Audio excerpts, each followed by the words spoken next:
বাজেটে ডিএ বৃদ্ধির জল্পনার মধ্যেই বিরাট মন্তব্য সরকার পক্ষের। সরকারি কর্মীদের কাছে মহার্ঘ ভাতা সহ অন্যান্য ভাতা খুব গুরুত্বপূর্ণ।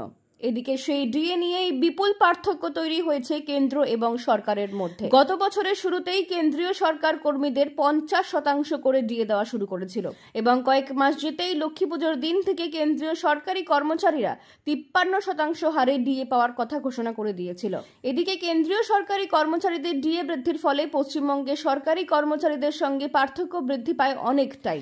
এতদিন যে ব্যবধান 36% ছিল, এখন সেই ব্যবধান আরও 3% বেড়ে হয়ে গিয়েছে 39%। তার কারণ রাজ্য সরকারি কর্মচারীরা এখন 14% হারে ডিএ পান। গত বছরের ডিসেম্বরে পার্কস্ট্রিটে বড়দিনের উৎসবে উদ্বোধনে গিয়ে এপ্রিল মাস থেকে ডিএ বৃদ্ধির কথা ঘোষণা করেছিল মুখ্যমন্ত্রী মমতা বন্দ্যোপাধ্যায়। এরপর গত এপ্রিলে শেষবার রাজ্য সরকার ডিএ বৃদ্ধি করেছিল রাজ্য সরকারি কর্মচারীদের। তখন 4% হারে ডিএ বৃদ্ধি করা হয়েছিল।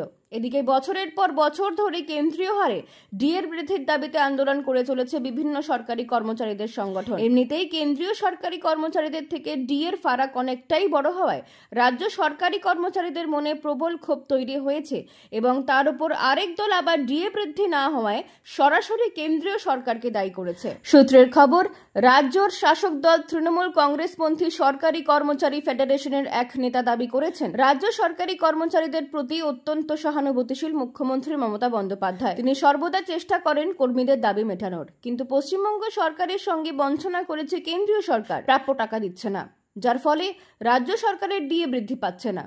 তাই সেই বকেয়া টাকা আদায়ের জন্য সব রাজ্য সরকারি কর্মচারী সংগঠনকে আন্দোলনে নামার আর্জি জানিয়েছেন মুখ্যমন্ত্রী মমতা বন্দ্যোপাধ্যায়। তার বক্তব্য, কেন্দ্রীয় সরকারের থেকে রাজ্য সরকার যদি সমস্ত বকেয়া টাকা পেয়ে যায়, তাহলেই রাজ্য সরকারি কর্মীদের ঠিক মতো বকেয়া মিলবে। এদিকে বিভিন্ন সরকারি কর্মচারীদের সংগঠন নবান্ন অভিযান থেকে শুরু করে অনশন, প্রতিবাদ মিছিল করলেও কোনোটিতেই কাবু হয়নি রাজ্য সরকার।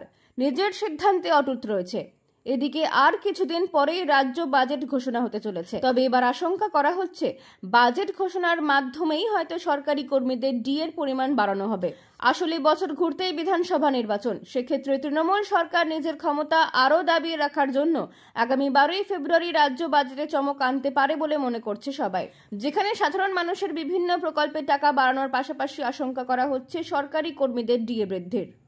আপনি যদি খবর দেখতে পছন্দ করেন তাহলে এই চ্যানেলটি সাবস্ক্রাইব করে রাখুন আর মমতা ব্যানার্জির রাজনৈতিক ইতিহাস জানতে এখানে ক্লিক করুন।